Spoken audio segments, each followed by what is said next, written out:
राम राम शेतकरी बंधूंनो, मी कराळे डीआर आणि आपलं कराळे 999 चॅनल मध्ये आपणा सर्वांचं स्वागत आहे. शेतकरी बंधूंनो, आज 24 सप्टेंबर आणि आज आपल्याकडे जवळपास काही अंशतः ढगाळ वातावरण तर काही ठिकाणी प्रखर सूर्यप्रकाश आहे. तसंच हा अंशतः निरभ्र आकाश आपल्याकडे 24, 25 आणि 26 तारखेपर्यंत आपल्याकडे राहणार आहे. तेव्हा 26 तारखेपासून परत एकदा आपल्या राज्यामध्ये पावसाला ह्या सुरुवात होणार आहे. परंतु येणारा उद्याचा हा पाऊस काही ठिकाणी महाभयंकर पडणार आहे. त्यामुळेच एक अतिदक्षतेचा हा संदेश राहणार आहे. आणि विशेष म्हणजे पशुधन जे आहे, या पशुधनासाठी हा स्पेशली हा संदेश तुमच्यापर्यंत पोहोचवत आहे. तेव्हा शेतकरी बंधूंनो, 27 आणि 28 तारीख आपल्या राज्यामध्ये परत एकदा हा पाऊस जो आहे धुमाकूळ माजवणारा पडणार आहे. हा पाऊस आपल्या राज्यामध्ये तर पडेलच, पण काही भाग विदर्भाचा आणि खानदेश या भागामध्ये सुद्धा फार मुसळधार आणि अतिवृष्टी सदृश्य असा हा पाऊस 27-28 तारखेला आपल्या राज्यामध्ये पडणार आहे. याची सुरुवात 26 तारखेपासूनच आपल्याकडे होईल. त्यामध्ये नांदेड जिल्हा असेल, लातूर असेल, परभणी जिल्हा असेल, या ठिकाणी थोडासा 26 तारखेला संध्याकाळी या पावसाला सुरुवात होईल. तर 27 तारखेला आपल्याकडे सर्वात जास्त पाऊस हा पश्चिम महाराष्ट्रामध्ये, जसे की सांगली असेल, सातारा असेल, कराड असेल, त्या सोलापूर असेल, अक्कलकोट असेल, तुळजापूर असेल, बार्शी या भागामध्ये 27 आणि 28 तारखेला हा अति वृष्टी सदृश्य असा हा पाऊस होणार आहे. अहिल्यानगर आहे, धाराशिव आहे, केज आहे, बीड जिल्ह्यामध्ये सुद्धा बहुतांश अर्ध्या बीड जिल्ह्यामध्ये हा मुसळधार आणि अतिवृष्टी सदृश्य असा पाऊस बीड जिल्ह्यामध्ये 28 तारखेला होणार आहे.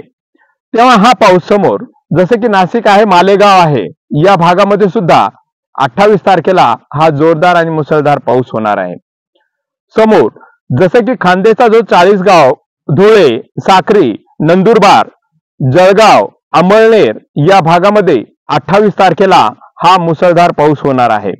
तेव्हा शेतकरी बंधूंनो, या मुसळधार पावसापासून आपल्या जे काही पाळीव प्राणी आहेत यांची योग्य ठिकाणी बांधण्याची व्यवस्था करण्यासाठी अजून आपल्याकडे वेळ आहे. तेव्हा शेतकरी बंधूंनो, हा पाऊस आपल्या राज्यामध्ये सर्वदूर 27 आणि 28 तारखेला होणार आहे. काही ठिकाणी मध्यम तर काही ठिकाणी मुसळधार या स्वरूपाचा राहणार आहे.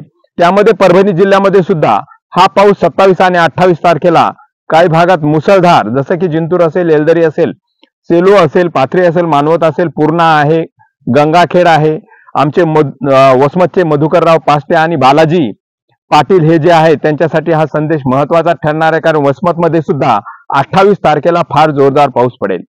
नांदेड जिल्ह्यामध्ये सुद्धा हा पाऊस हिमायतनगरचा जो काही परिसर आहे, हिमायतनगर आहे, भोकर आहे, पेठ उमरी आहे, या भागामध्ये 28 तारखेला मुसळधार स्वरूपाचा हा पाऊस होणार आहे. तेव्हा शेतकरी बंधूंनो, हा पाऊस तुमचा कमी वेळामध्ये वेळ जास्त न घेता हा संदेश तुमच्यापर्यंत दिलेला आहे. तेव्हा येणाऱ्या 27, 28 आणि 29 तारखेला मध्यम स्वरूपाचा या पद्धतीचा हा पाऊस आपल्या राज्यामध्ये परत एकदा हाहाकार आणि नुकसानकारक ठरणार आहे. तेव्हा जे काही हा संदेश तिथल्या जेथल्या परिसरामध्ये मी तुम्हाला सांगितलेला आहे, तिथपर्यंत हा संदेश पोहोचवण्याचा प्रयत्न करा. कमीत कमी शेतकऱ्यांचं जे नुकसान झालेलं आहे ते तर भरून निघणार नाही, परंतु पाळीव प्राणी जे आहेत त्यांचं नुकसान होऊ नये म्हणून हा संदेश त्या एरियामध्ये, जसे की सोलापूर, अक्कलकोट, बार्शी, पंढरपूर, कराड, सांगली, सातारा, त्याच्यानंतर ते तिथलं जे काही वडूज वगैरे जो काही परिसर आहे त्या परिसरामध्ये सुद्धा अतिवृष्टी सदृश्य पाऊस होणार आहे.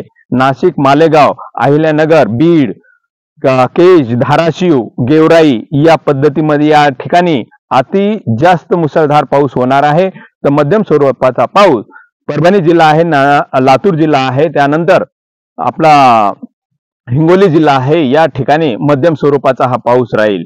तेव्हा जो काही विदर्भाचा पूर्व भाग आहे, अमरावती, नागपूर, आर्वी, त्याच्यानंतर तुमचा जे काही यवतमाळचा जो काही परिसर आहे, या परिसरामध्ये मात्र एकदम हलका मध्यम स्वरूपाचा हा पाऊस 26 तारखेपासून तर 29 तारखेपर्यंत राहील. इथे अतिवृष्टी वगैरे काही होणार नाही, मध्यम स्वरूपाचा पाऊस राहणार आहे.